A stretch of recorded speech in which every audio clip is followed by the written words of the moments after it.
On this week's Vaticano, Pope Francis remembers his trip to the Holy Land. We revisit the most important moments of this pilgrimage of peace. We also hit the streets of Jerusalem and Bethlehem to discover how the region's Christians live in a land of conflict. All this coming up on Vaticano.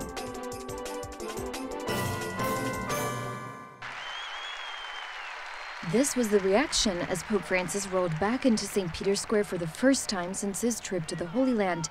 He appeared rested already after having returned 2 days prior, but the visit was still fresh in his memory. As you know, I have just traveled to the Holy Land as a pilgrim. I thank God and all those who have made it possible. This pilgrimage had 3 purposes. The first was to commemorate the encounter between Pope Paul VI and the Patriarch Athenagoras, which was a prophetic gesture in the difficult but hopeful path towards Christian unity. For that reason, together with the current Patriarch of Constantinople, His Holiness Bartholomew, we have prayed to the Good Shepherd, asking him for the necessary strength to continue with determination towards full communion. The second purpose has been to encourage the peace process in the Middle East. I have wanted to keep everyone in my heart, exhorting them to be peacemakers, and thanking the authorities' efforts on behalf of refugees and their commitment to appease conflicts. I have also invited the presidents of Israel and the Palestinian National Authority to come to the Vatican to pray together for peace.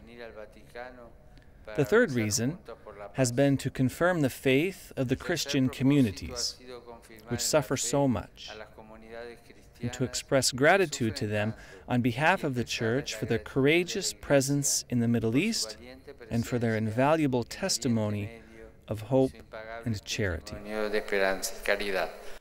These Latin American bishops were with Pope Francis for lunch the day after he arrived to Rome. He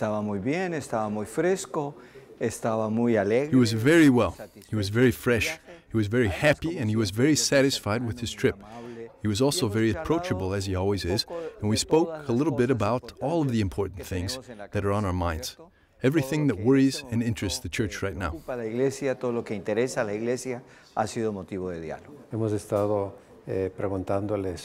asked him about his impression. He has returned very happy and very much at peace. He said it has been very intense and moving, that he thinks he has achieved his goals of commemorating the 50 years of the encounter between Paul VI and Athenagoras, and of being a pilgrim in the Holy Land to pray for world peace.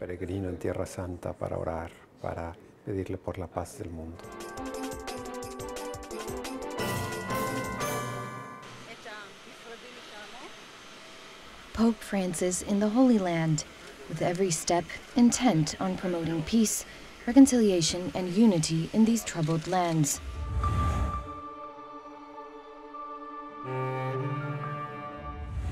The Kingdom of Jordan.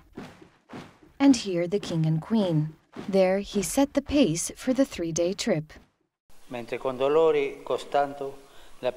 While acknowledging with deep regret the continuing grave tensions in the Middle East, I thank the authorities of the kingdom for all that they are doing, and I encourage them to persevere in their efforts to seek lasting peace for the entire region. This great goal urgently requires that a peaceful solution be found to the crisis in Syria, as well as a just solution to the Israeli-Palestinian conflict. From there, it was off to the local soccer stadium, where he celebrated Mass with these more than 20,000 faithful. 1,400 young people received their first communion during the celebration. On apostolic voyages like this one, the objective is also to confirm the people in the faith. And here he did that, even one person at a time. And then a highly symbolic to the Jordan River, where Jesus was baptized. Pope Francis blessed the water, and he met with refugees and the disabled, calling the younger generation to become promoters of a better future. A voi giovani. Dear young people, I ask you to join me in praying for peace. You can do this by offering your daily efforts and struggles to God. In this way, your prayer will become particularly precious and effective. I also encourage you to assist, through your generosity and sensitivity, in building a society which is respectful of the vulnerable, the sick, children, and the elderly. Despite your difficulties in life, you are a sign of hope. You have a place in God's heart. You are in my prayers. I am grateful that so many of you are here, and for your warmth, joy, and enthusiasm. Thank you. Grazie.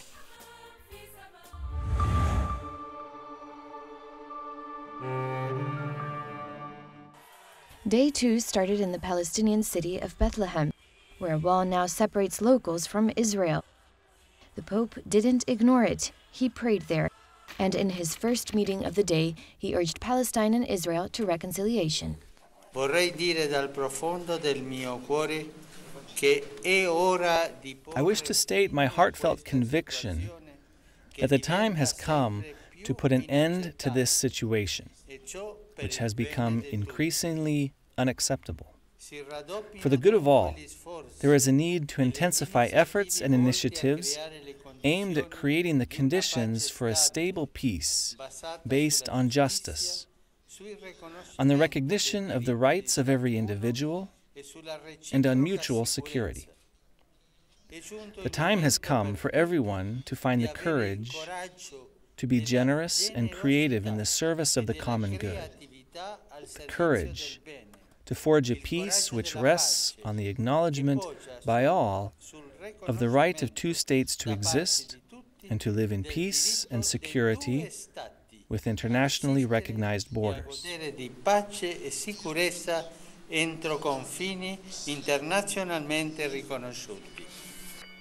And then it was on to a literal Christmas celebration in May in the city of Jesus' birth, and a meeting with children in a refugee camp where the Pope stayed on message. And then again, upon arriving in Israel, a personal appeal. Desidero rivolgere un invito a lei, signor Presidente. I wish to invite you, Mr. President, together with President Mahmoud Abbas, to join me in heartfelt prayer to God for the gift of peace. I offer my home in the Vatican as a place for this encounter of prayer. All of us want peace. Offro la mia casa in Vaticano per ospitare questo incontro di preghiera. Tutti desideriamo la pace. They both accepted. As a pilgrim of peace, his aim was to bring down barriers, even those between churches. And that evening, entering Jerusalem and the church that marks the place of Christ's death and resurrection, he met with Orthodox and other Christian leaders and asked for greater unity. Let us put aside the misgivings we have inherited from the past and open our hearts to the working of the Holy Spirit, the Spirit of love, in order to hasten together towards that blessed day when our full communion will be restored.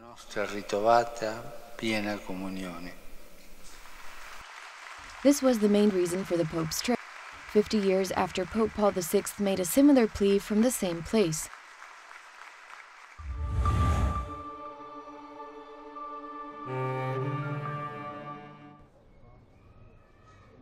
The morning of Day 3 dedicated to interfaith relations, first with the Grand Mufti of Jerusalem, a Muslim leader, and later with the chief rabbis of the city, inviting them all to improve dialogue and work together for justice and peace. And a visit to the Wailing Wall, sacred to Jews as the only wall still standing of the ancient temple, one of the strongest moments visually of the trip, a public and intimate gesture of reconciliation between Catholics, Jews, and Muslims. Pope left the Our Father prayer written in Spanish in one of the cracks in the wall. Also that morning was this visit to Israel's National Holocaust Memorial.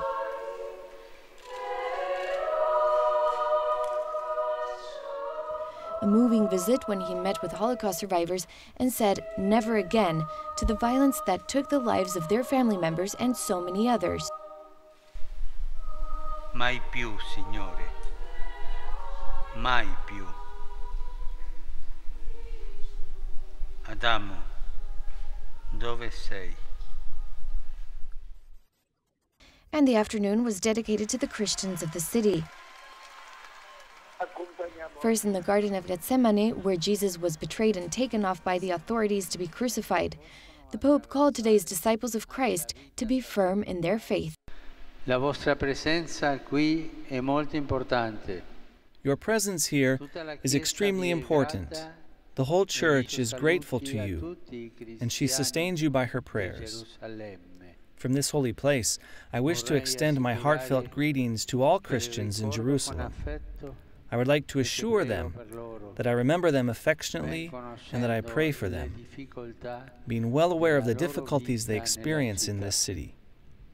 I urge them to be courageous witnesses of the passion of the Lord, but also of His resurrection, with joy and hope. Con gioia e nella speranza.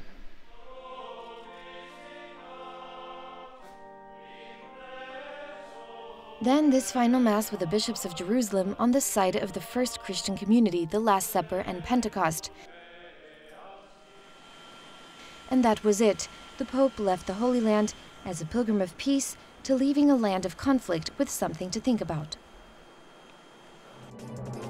Stay with us. After the break, we also get exclusive on-the-ground interviews with important figures in the Holy Land. Welcome back. You're watching Vaticano. At the conclusion of the trip to the Holy Land, Pope Francis celebrated Mass at the Cenacle, where Jesus held the Last Supper with his disciples. Before the Mass, we spoke with the Auxiliary Bishop of Jerusalem. When John Paul II and Benedict XVI came, Masses were celebrated. But we have to ask permission. On a normal way, only visits are allowed to this place because it's a place which is contested and claimed by Israelis and Muslims at the same time. Muslims consider it as a mosque. Israelis say this is Tomb David area compound. It's ours after 48, so really the Vatican doesn't want sovereignty on that place. They want only to have sometimes in the day possibility of making prayers. But this Mass today is exceptional. It is not in the normal sequence of events for the daily basis use of the Cenacle. We hope that the Vatican will be able to have more usage, more hours of prayer in the early morning before the pilgrims start to come. So no one will be hurt by these 2 hours.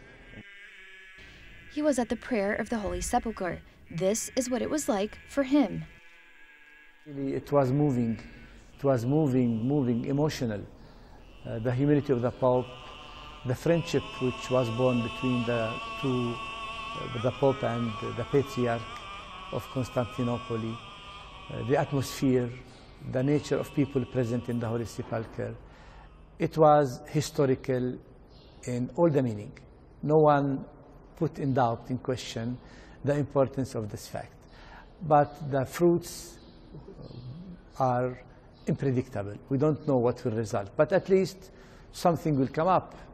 Unification of Easter, we hope, of calendar of Easter, should be an immediate result of this. Immediate maybe within 2 years, but it should come without delay.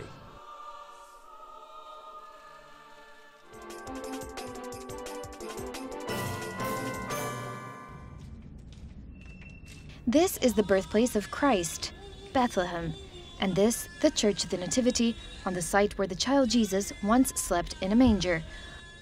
On May 25, the Vicar of Christ, Pope Francis, was just next to the church in the city's central square, celebrating Mass with 10,000 people, Christians from all over Palestine.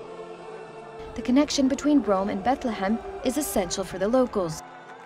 Bethlehem, and in Bethlehem, all has started. In Bethlehem, the origin of the message of peace was resurrected to the world. In the Vatican, it is the Church, St. Peter. All this message of Bethlehem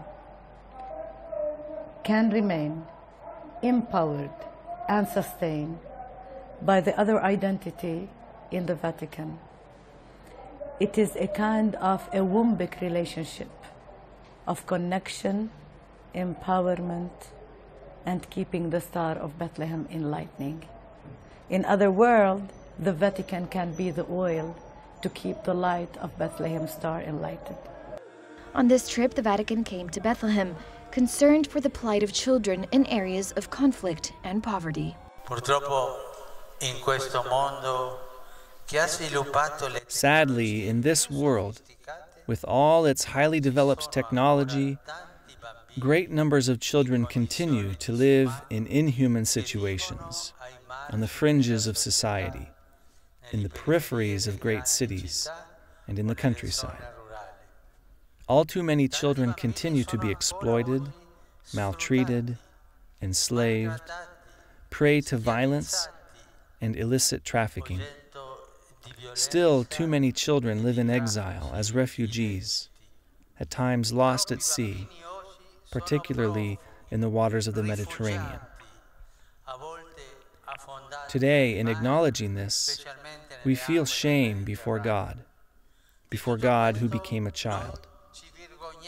And we have to ask ourselves, who are we as we stand before the child Jesus? Who are we as we stand before today's children? Are we like Mary and Joseph, who welcomed Jesus and cared for him with the love of a father and a mother? Or are we like Herod, who wanted to eliminate him? The child Jesus, born in Bethlehem, every child who is born and grows up in every part of our world, is a diagnostic sign indicating the state of health of our families, our communities, our nations. Such a frank and honest diagnosis can lead us to a new kind of lifestyle where our relationships are no longer marked by conflict, oppression, and consumerism, but fraternity, forgiveness, and reconciliation, solidarity, and love. Di consumismo, ma siano rapporti di fraternità, di perdono e riconciliazione, di condivisione e di amore. Many of the Palestinians at Mass and their children live in situations where their land has been divided by the separation wall. Without special permission, they are unable to travel into Israel, even just the 5 miles to Jerusalem. Some family members have been killed in unrest. All suffer from the tension.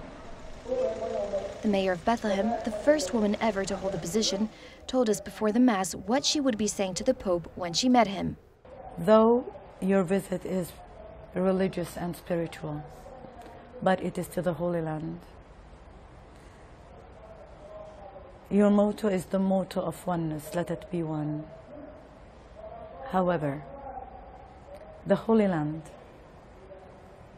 the land of the 3 faiths, doesn't really live the practice of the real faith. What I tell him, for peace, we need courageous hearts. We need someone who masters speaking truth to power with a heart that is really brave, ability to speak the truth. I ask him to utter clearly that we need to live in justice. We need to be included. He said himself, Pope Francis, we need to work to restore hope and to include the excluded. We are excluded from justice. Why I ask him is to work to include us within justice. Stay with us after the break. We continue with topics on the Holy Land, taking a look at our Catholic brothers, the Greek Melkite Catholics. Welcome back. You're watching Vaticano. A simple wish from Archbishop Joseph Serai. He's the head of one of the Eastern Catholic churches in Jerusalem, the Greek Catholics, and he deeply wants all Christians to be united. it's a suffering, like I am suffering myself now. Of course, I'm Catholic today, but I'm really suffering in all my heart with this division. I hope all the hearts should be opened to more unity among all of us. Not, be careful, not to say we are one, only to say one. That division dates back to the Great Schism of 1054, when the Church split into East and West, Orthodox and Roman Catholic. Greek Melkite Catholics were once Orthodox, that is, until the 1700s, when they came back into full communion with Rome.